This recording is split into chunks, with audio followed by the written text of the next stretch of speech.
For someone so skilled in the art of pranks, Atsumu found himself undecided on what exactly he wanted to do for this particular one. The problem he faced was not really a lack of ideas, he had one too many of them, really, but rather memories of how the last harsher challenge ended for him and Sakusa. He still blamed himself for not noticing that Sakusa was suffering inside. That was also one of the reasons he initiated the koala challenge. His Omi deserved some hugs. If he didn't found out about it early. But they still got to cuddle, so the goal was met. Now though, Atsumu needed to think about something not too harsh to pretend. He didn't want to stress Sakusa again, even though he would give anything to see Sakusa's caring mode. His boyfriend was cute when he cared about him when he got sick or injured during games, and Atsumu loved the attention. But that was something else. This was artificial, and he felt a light jab of guilt when he decided on what to do for the prank. They were on their way home from practice, which was more than exhausting this time, as their season was starting soon, and the coach wanted to know which players to choose as starters. They both did their best, and Atsumu was sure they will be able to play together again this season. He glanced to his side at Sakusa, who looked like he was going to fall asleep while walking any second now. He chuckled quietly and nudged his boyfriend's shoulder. "Come on, Omi, wake up. What am I going to do if you fall asleep now?" Sakusa blinked and looked around confused. "What? Aw, is my Omi tired? You look like you haven't slept for the last week." Sakusa sighed and rubbed his eyes. "I'm just a bit exhausted." He pierced Atsumu with his eyes. "And of course I am. I haven't slept at night at all. What exactly did you dream about that you kicked me off the bed? Twice." "I did?" "Yes. What were you playing? I just randomly woke up in the middle of the night because I was wiping floor with my face." Sorry? It wasn't on purpose, I swear." Sakusa rolled his eyes and ruffled Atsumu's hair, ruining the carefully made styling. "It's fine, but do it again and you sleep in the bathtub. Seriously, your dreams are really something." Atsumu chuckled awkwardly. He was aware his dreams were a bit wild sometimes. Osamu never forgot to mention it when they still shared room. But now was the perfect time to start with the prank. "I can't help it." He staggered and leaned into Sakusa as if he got lightheaded. Catch me, catch me, catch me." "Tsumu!" Sakusa reacted in a flash and caught him before he could fall down. "You okay?" Atsumu blinked a few times. He could feel Sakusa's chest heaving and the rapid beating of his heart. I guess it doesn't take much to scare him. "Huh? Yeah, I'm fine. My head spun a bit." Sakusa furrowed his brow, a concerned wrinkle appearing on his forehead. "Are you sure? You were fine just a second ago." "Yeah, it's fine. I guess it's from the practice. I probably didn't drink enough." He smiled up at Sakusa and kissed his cheek. "Thanks for catching me, Omi." "Anytime." Atsumu regained his balance and entwined their fingers together, making a mental note of his new challenge idea. He decided to stop with the prank. He didn't want to scare Sakusa even more. Not today. "Let's get home and take a nap. What do you think?" "Yes, please. I need to sit or you'll be catching me the next time." Atsumu giggled. "Anytime, Omi."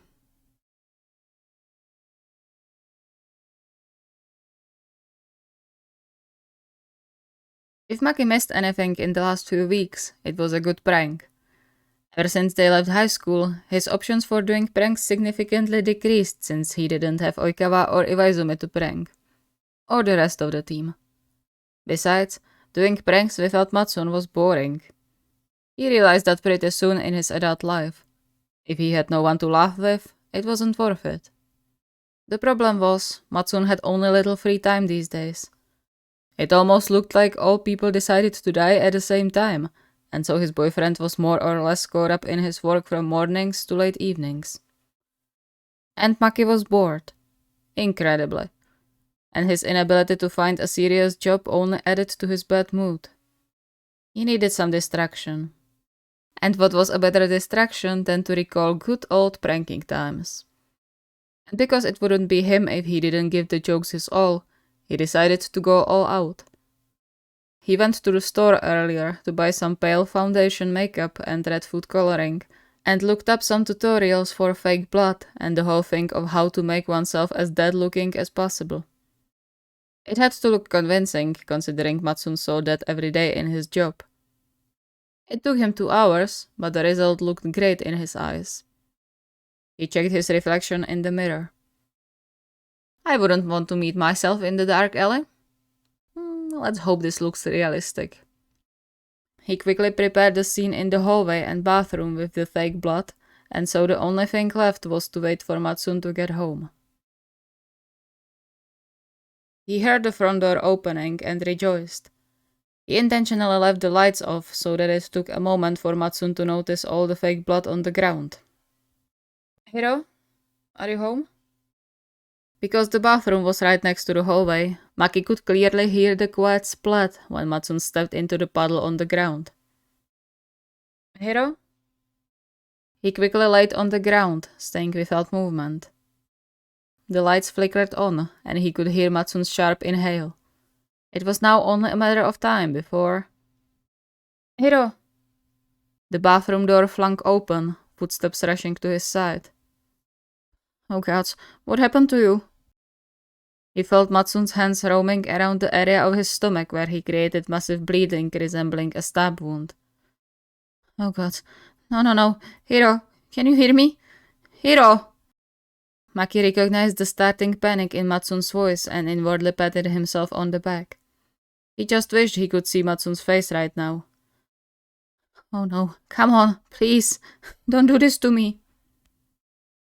The big, gentle hand moved to his face and neck, checking for pulse. He couldn't do much about that, but from what he read online, the more blood person lost, the faster was his heartbeat. Until they passed out. Okay, good. Pulse here. Heart's working. That's good. Good. What now? Think. Pressure. Yes. And ambulance. Hold on, okay? Don't die on me, please. Oh, my poor darling. But he remembered. That's good for future reference. Atsumu pressed something against his stomach, probably a towel, and he could hear him fumbling around his bag, looking for his phone. Okay, no ambulance. I don't want you to get arrested for a fake call. He sat up and grabbed Matsun's wrist. Surprise! Matsun yelped, the phone falling from his hand. Maki couldn't help but admire the sight Matsun was right now. He looked so pretty despite his panic, with wide eyes and parted lips. It was weird to think like that. He knew it, but he couldn't help but be mesmerized. Hiro? You... I'm fine, no need to call. But you... How did... What's this? Maki grinned. That, my dear, was the best prank ever, and I just got you. I thought you'll notice there wasn't any blood outside, but I guess I'm really convincing. Matsun breathed heavily, tears appearing in the corners of his eyes. Maki's smile fell. Issei? The other just stared blankly at him, his hands shaking and breathing shallow. Maki scrambled to his knees and cupped his face. Hey, Issei, breathe. It's okay, I'm fine. Nothing happened. It was a prank, it's fine. Why, Hiro? Why did you... Why this? Matsun's voice was small and broken, and Maki's heart dropped. You know why? I can't. Why? Tears rolled down Matsun's cheeks, and Maki panicked. He couldn't remember the last time he had seen his boyfriend in shutdown mode. I'm sorry, dear. I just wanted to see your reaction. Matsun smacked away Maki's hands and got up, heading out of the bathroom. Issei, where are you? I hope you have what you wanted. Issei, don't wait for me. Maki flinched as the main door slammed in his face. He ran after his boyfriend, but when he got on the street, he was nowhere to be seen. He mentally slapped himself. Is it just my feeling, or did I just royally fuck up?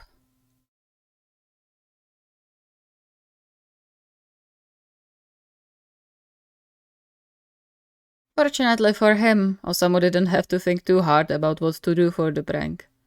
As a cook, he was surrounded by dangerous things every day. He could just point his finger and choose what he was going to hurt himself with, be it knives or hot pans. Even though his options were a bit limited because of that situation which ended up with Suna burning his hand, he still had quite a wide variety of things he could choose from. Though that didn't mean he would have it easy. Suna wasn't stupid, and Osamu was well aware his boyfriend would see through most of his attempts, mostly because Osamu was a horrible actor, which meant he had to go a bit further. He remembered the day he and Atsumu used to scare people they hated with fake blood spat from their mouths. It was disgusting, but the reactions of the others were comedy gold. Earlier, he stopped by a store with various stupid toys and other things and bought a packet of fake blood, which he hid in the kitchen. He ran upstairs, looking for Suna, who returned from practice about half an hour ago. Ren? I'm making dinner. Do you want something? Ren? He opened door to their bedroom and felt a love-struck smile making its way to his face. Suna was lying sprawled on the bed like a starfish, snoring quietly. He didn't even manage to change and fell asleep in his outside clothes. Osamu made a mental note to change the sheets before they went to sleep at night. Still, it was an adorable sight. He had seen Suna sleeping countless times, even before they got together in their third year of high school, where Suna liked to sleep on his shoulder, but he still couldn't get enough. How peaceful. I almost feel bad I'll wake him up. But he needed Suna to at least hear him when he called. He gently shook with Suna's shoulder, removing the dark hair from his face. Rin? Come on, you have to at least change and eat something before you go to sleep. Suna groaned and cracked his eyes open. I'm too tired for that. Can you undress me? You know I would love to, but you wouldn't have energy for that anyway, and someone has to make dinner. Please, I'm dead. I can't move anymore today. Suna chuckled and poked Suna's side where he knew he was ticklish. Come on, you'll take a shower and everything will be better, you'll see. Do you want anything in particular? Suna shrugged and rubbed his eyes. I'll eat anything you give me. I don't have strength to be picky. Okay, but in that case, I don't want to hear any grumbling later. Sure. Osamu pressed a short kiss on Suna's forehead and headed back to the kitchen to prepare the prank. Knowing Suna, it would take him at least 10 more minutes before he would wake up enough to get out of the bed, which was now playing into his hand. The more sleepy his boyfriend was, the less he would question his horrible acting. He waited for a while, preparing the scene. He decided to use one of his favorite carving knives, which he splashed with the fake blood, smearing it also on the counter. He then followed it by pouring the blood over his hand, so it looked like he just severely cut himself. From some distance, at least. He then let out what he hoped sounded like a pained cry. Damn it! Rin! He heard stomping from upstairs, and soon Suna appeared under the stairs mezzanine from where he could see into the kitchen, his figure illuminated from the window next to him. What happened? Please come here. Quick! Suna ran down, still a bit wobbly on his feet as always when he was forced to move shortly after nap. What happened? He froze, his eyes widening. Samu, what did you... I wasn't looking and the knife slid. And what do you need? Do I call an ambulance or... He could see the cogs in Suna's head turning. Bring me the first aid. Quickly! First aid. Yeah, going. Where do we have the first aid? In the bathroom. Hurry up. Please. Suna blinked and then sprinted upstairs. Osamu snorted and made a mental note to never injure himself when or shortly after Suna was sleeping, because he was absolutely unusable. He could hear him rummaging in the bathroom cabinets and cringed a bit, imagining the mess he'll have to clean up. Have it! Hold on, I'm coming! There was more stomping as Suna sprinted through the hallway toward the stairs. Osamu quickly turned his head away so Suna wouldn't see he was smiling. Rin! I'm coming! He heard footsteps on the wood of the stairs, but suddenly there was a loud yelp followed by the sound of breaking glass. A scream followed right after. Osamu's eyes shot up to the stairs and his heart stopped. Rin!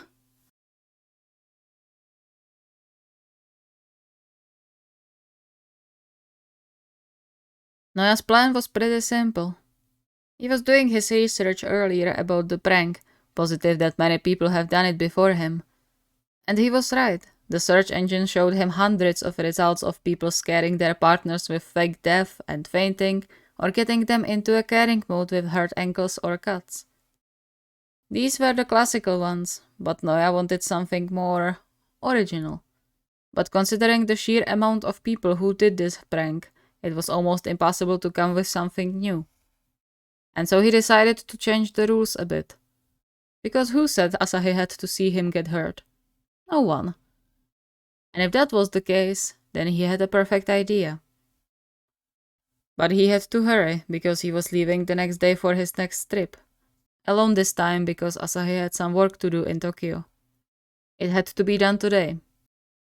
He checked the clock and rushed to hide in their spare room. Asahi was about to come home any minute now, and he wanted to catch him as soon as he walked through the door. Mostly because Asahi would hear him through the wall if he let him come closer. It's now or never. I just hope Asahi won't freak out too much. He heard the front door opening and quickly grabbed his phone to dial Asahi's number. You? Are you home? I'm just dropping my things here before I go out again for that. He could hear Asahi's phone ringing, but it took a while before he picked up. On call. You? Why are you calling me? I thought... Yeah, hello Asahi. Asahi paused. You? Did something happen? Yeah, kinda. I got a bit into a car crash. I'm in the hospital. There was a beat of silence, and then a sound of bag hitting the ground. Wait, what? You... hospital? Are you okay? Did you get hurt? Where was it? How did you end up there? You were supposed to be at home. Are you hurt? Dying? Please don't be dying. Noya stifled a laugh. It's okay, Asahi. I'm fine. You sure? That's what they always say on the TV when they don't want their partner to worry. Don't do that. Tell me how bad it is. Do you need a transfusion? Or transplantation? I can... Asahi, please calm down. I'm sorry. It is bad, isn't it? I'm coming to you, okay? I'll be there in a moment. The call ended. Noya furrowed his brow, confused why Asahi ended the call so abruptly when he heard him talking on the phone again. Yes, hello. It's Azumane. I'm sorry, I have to cancel the meeting today. Family emergency. Yes, I'm aware you will give a chance to another person if I don't show up, but I need to be somewhere else now. The main door closed again, cutting off the sentence, but Noya heard enough to make his heart drop. He checked the date and froze. Oh shit, he had that meeting today. Oh no, fuck, I completely forgot. He dashed out of the door, but their car was already gone. He tried to call Asahi again, but it just fell into voicemail. He cursed again and dialed one of his friends that lived nearby. Hey, are you free? I need a drive, ASAP. I'll explain later, just please get me to hospital. Yesterday was late. He shortly explained the situation to his friend, who was thankfully really prompt about the matter and drove him to the hospital in almost record time. He ran to the front desk where, even from the distance, He could see and hear Asahi in his full panic mode arguing with the nurse behind the desk. Please, just tell me where he is. Name Nishinoya Yu. Sir, I'm sorry, but I already checked and no one of that name was accepted here. Then please check again. It's really important. Asahi. It's okay, it's okay. Asahi turned to him with a confused expression. You? But how? Are you the one he's looking for? Yes. I'm terribly sorry. This is my fault. He's innocent in this. He gently took Asahi's face in his palms, looking straight into his eyes. It's all right, love. Everything is fine. But how? I thought you... Yes, well, I can explain. Come on, let's not cause ruckus here, okay? He led still confused-looking Asahi through the hallway towards the exit, mentally preparing for explaining that everything was just a prank. Asahi stopped as soon as they set their feet onto the parking lot. You... Please explain what happened. You said you are in hospital and now you are here. Noya rubbed the back of his neck. Yeah, about that. I'm so sorry, Asahi. It was supposed to be a prank. Asahi stopped completely. A prank? So you... I wasn't in a car crash and I wasn't in hospital. I was calling you from our guest room. I'm sorry. I went after you, but you were too fast and already drove off when I got outside. The change in Asahi's face was slow, but all the more scary. Especially since Noya rarely saw his boyfriend's eyes harden like this. So, you are telling me I cancelled one of the most important meetings in my career so far for a prank? I'm sorry, Asahi, I really am. I completely forgot about that meeting. I wouldn't do it otherwise. Asahi clenched his jaw. That doesn't make it better, Nishinoya. Even if I didn't just lose a great work opportunity, I would still be scared senseless. Why would you fake something like that? Noya avoided his gaze, trying to make himself as small as possible. He knew he messed up. Royally. Asahi wouldn't even have to get angry at him for him to know it. I'm sorry. Asahi huffed and shook his head. I have no words, honestly. Asahi, No, don't. It doesn't matter now anyway. He walked by Noya, not sparing him another look. Get in the car. Asahi. Hurry up, or I will leave you here. Noya sighed and followed Asahi to the car. The ride home was deafeningly silent. When they arrived home, Asahi took a beeline straight to his office and locked the door behind him. Noya blinked away the pressure building behind his eyes and went to their bedroom to pack up for his trip.